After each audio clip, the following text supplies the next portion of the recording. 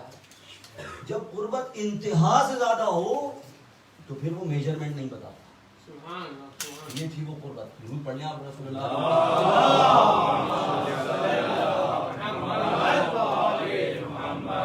اور آخری مثال حدیث سے دے دوں، ضربت علی یوم الخندق، علی کی ایک ضربت یوم خندق افضل من عبادت الثقلین، سارے لوگوں کی ساری عبادتوں سے افضل ہے۔ کتنی افضل ہے؟ اب فضیلت کا بھی کوئی مقام ہوتا ہے نا، وہ بالکل معمولی سی افضل ہے یا بہت افضل ہے، اس کا اندازہ کیسے ہو؟ وہی آرگیومنٹ، جب فضیلت یا قربت بہت زیادہ ہو تو مقدار نہیں پتہ چلتی۔ جب اللہ نے کہہ دیا یا رسول نے کہا افضل من عبادت الثقلین، مقدار نہیں بتائی، اس کا مطلب بہت زیادہ افضل ہے لکھی گئی ضربت۔ درود پڑھنے پر محمد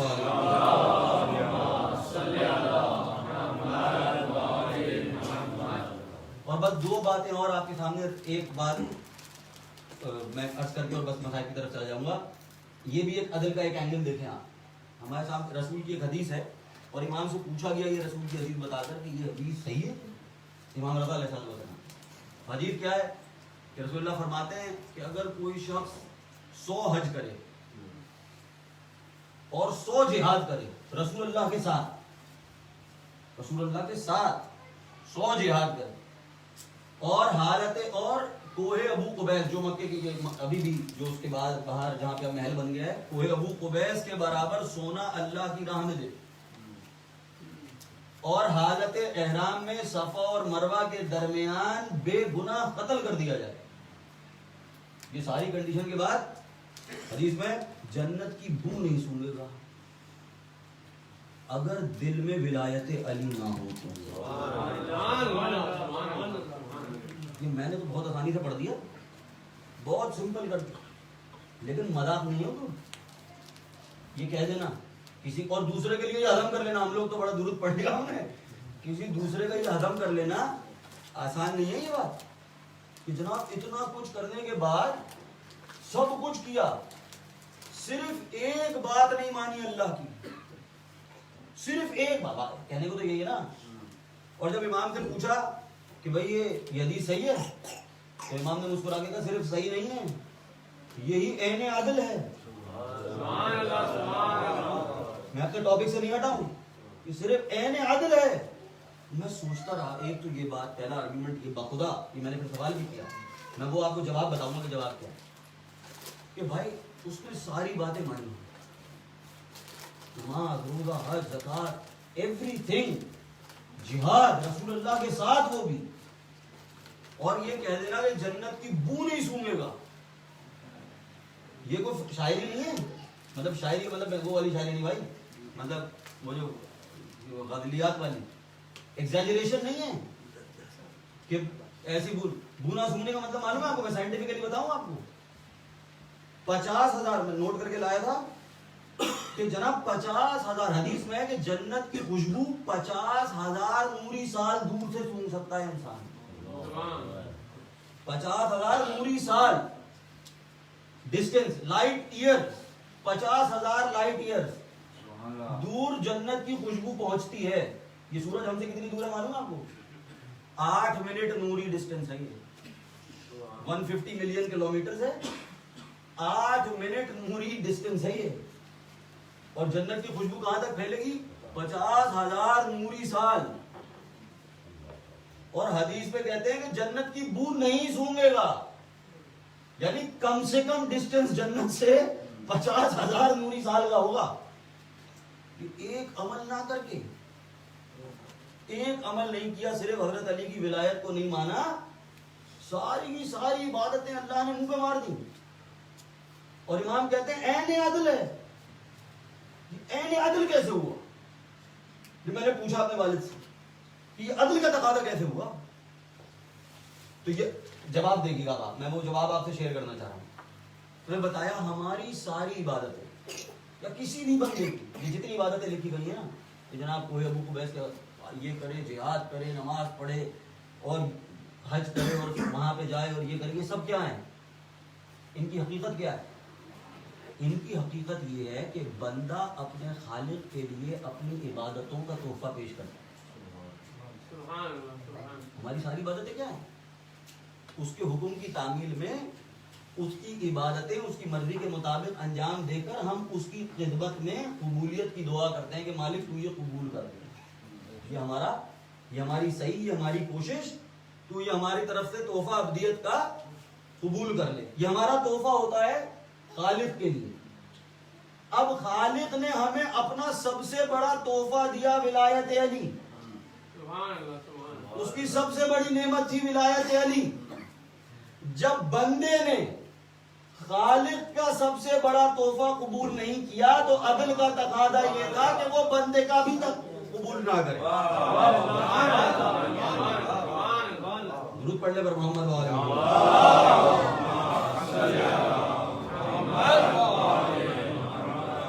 اور میں کہتا ہوں یہ بھی عدل نہیں، یہ بھی رحم ہے اس کا، کیونکہ نہ میں اس کے برابر نہ وہ میرے برابر. اگر بندہ ہو کر میں اس کا تحفہ قبول نہیں کر رہا تو وہ خالق ہو کر میرا تحفہ کیوں قبول کرے گا؟ اس لیے ہے یہ حدیث عین عدل کہ جب میری یہ ایک بات کی بات نہیں ہے صرف. اور یہ بھی میں سوچتا تھا کہ دیکھیں یہ شاید کہیں میں نے پڑھا بھی تھا کہ یہ جو سجدے کی شیپ ہمارے یہاں ہے نا اس امت محمدی میں کہ اپنی پیشانی زمین پہ رکھو، یہ سے پہلے شاید شرف کسی امت کو نہیں ملا. یہ میں کنفرم کر دوں آپ کو، لیکن بہرحال یہ تھا کہ یہ جو شیپ ہے سجدے کی کہ اپنی سب سے اعلیٰ چیز زمین پر رکھنا، سب سے اعلیٰ چیز اپنی زمین پہ رکھوائی اللہ نے. آخر کیوں؟ اگر یہ شرف ایسا بات ہے کہ دوسری امتوں کو نہیں دیا تو آخر ہمیں کیوں دیا؟ تو اور یہ عدل کیسے ہوگا؟ تو دیکھیں یہ میرا اپنا آرگیومنٹ ہے کہ جب اس نے اپنی سب سے اعلیٰ مخلوق محمد مصطفیٰ اپنی اس سب سے اعلیٰ مخلوق کو میرے لیے نبی بنا کر بھیجا تو یہ اس کا عدل کا تقاضا تھا کہ میں بھی اپنی سب سے اعلیٰ چیز اس کے سامنے زمین پر رکھوں. درود پڑھنے پر محمد وعلیہ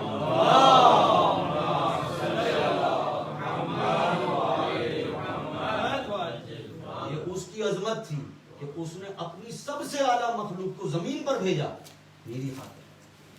تو میرا بھی تحفہ یہ تھا کہ جب اس نے اپنی سب سے اعلیٰ چیز زمین پر رکھی میرے لیے تو میں اس کے لیے اپنی سب سے اعلیٰ چیز کو زمین پر رکھا. یہی اس کی حیثیت کا تقاضا. اور دیکھیں یہ امام کی حدیث امام صاحب کے لیے جا رہا ہوں بس. امام نے فرمایا کہ ہماری محبت اس امت پر واجب کی گئی تھی. ہماری محبت اسی رسول کی امت کے اوپر اسی رسول کی اولاد کی محبت واجب کی گئی. امام کہتے ہیں شکایت ہے یہ امام بس میں کہتا ہوں کہ یہی جملہ مصائب ہے. امام کہتے ہیں کہ امت نے جو ہمارے ساتھ سلوک کیا اگر ہماری نفرت واجب کی گئی ہوتی تو اس سے زیادہ ظلم نہیں کیا جا سکتا. اللہ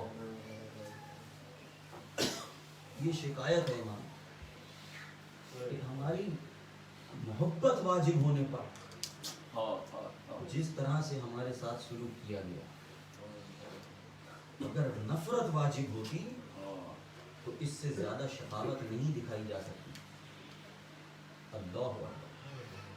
ہم تھک گئے ہیں یقیناً مجالس زیادہ ہو رہی ہیں لیکن یہ تاریخ بھی یہ جو دن گزر رہے ہیں یہ ہم آل محمد کے لیے سکون کے دن نہیں ہیں. کربلا کی کوئی تکلیف کم نہیں ہو گئی. یہ وہ دن ہے کہ جب آل محمد کے قافلے کو ایک جگہ سے دوسری جگہ لے کے جائے. کہنا آسان ہے خدا برداشت کرتا ہوں. ننھے بچوں سے پوچھے نا جو پیاس کی حالت میں بغیر سہارے کے اونٹ کے پیٹھ پر بیٹھے ہوئے ہوں اور ان کی ماں سے پوچھے کہ جو بچوں کو گرتا دیکھتی ہو پٹتا دیکھتی ہو اور اپنے وارثوں کے سروں کو دیکھتی ہوں بے یار و مددگاری کے عالم میں، کیا گزرتی ہوگی ان دنوں. یہ وہ دن ہے جن میں وہ حالات پڑھے جاتے ہیں جو کوفے کے بازار میں اور دربار میں گزرے گئے. واقعا لگتا ہے کہ کربلا میں شہداء کے لیے شہید ہونا آسان تھا، لیکن بیویوں کے لیے دربار میں جانا کہ جب کوفے کے دربار میں بازار میں پہنچے ہیں تو بیویوں نے اپنے چہروں کو اپنے بالوں سے چھپانے کی کوشش کی. اور کیا کیا جملے دیکھیے، مولا کا قول ہے نا کہ تلوار کے زخم بھر جاتے ہیں لیکن بعد زبان کے زخم نہیں بھرے جاتے. کہ وہ بیمار امام وہ زبانوں کے زخم برداشت کرتا ہوا چل رہا ہے. ان بیویوں کو، ان بچوں کو جب دیکھا کوفے کی عورتوں نے، کیا حالت میں دیکھا کہ تو دنیا کا رزق دینے والے ہوں. ان بچوں پر کوفے کی عورتوں نے اپنے گھروں پہ جا کے کھجوریں اٹھائی، اپنے بچوں کے چہروں پر سے صدقہ چی اور یہ دعائیں کرتے ہوئے کہ بارے راہ ہمارے بچوں کو ایسا یتیم نہ کرنا، ہماری عورتوں پر ایسا وقت نہ لانا. اور وہ کھجوریں آلے محمد پر دیکھی اور بی بی یہ کہہ کے وہ کھجوریں واپس کرتی رہی، اگر ہمارے محمد کے گھر آنے والے صدقۃ علینا حرام، ہم پر تمہارا صدقہ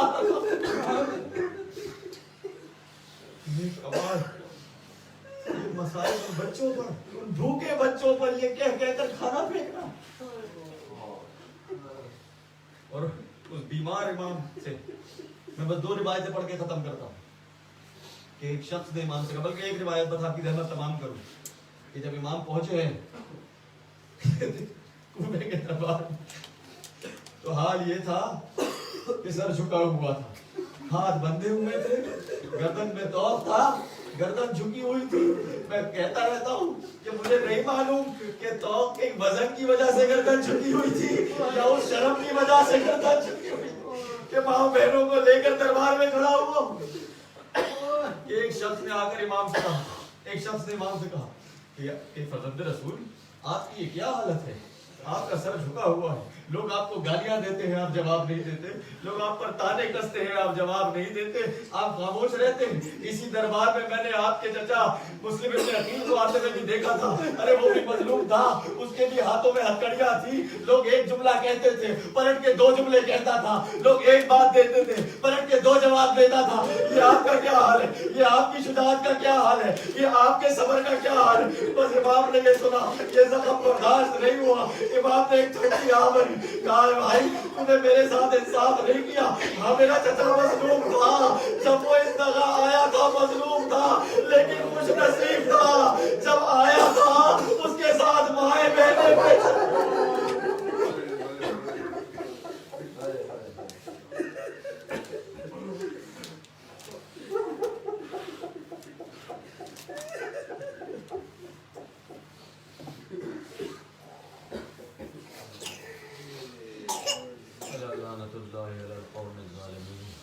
فسيعلم الذين ظلموا على محمد أي منقلب ينقلبون.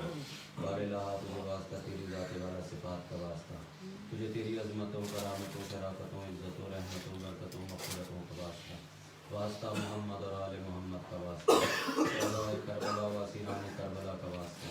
عمل خیر کی توفیق عطا فرما. ہمارے اور ہمارے تمام رشتہ داروں محسنوں استادوں تمام شیعان حیدر کرار کے تمام اور پچھلے گناہوں کو معاف فرما، تعجیل فرما ظہور قائم آل محمد، اور ہم کو ان کا انتظار کرنے والوں، ان کی مدد کرنے والوں میں شامل فرما. ربنا تقبل منا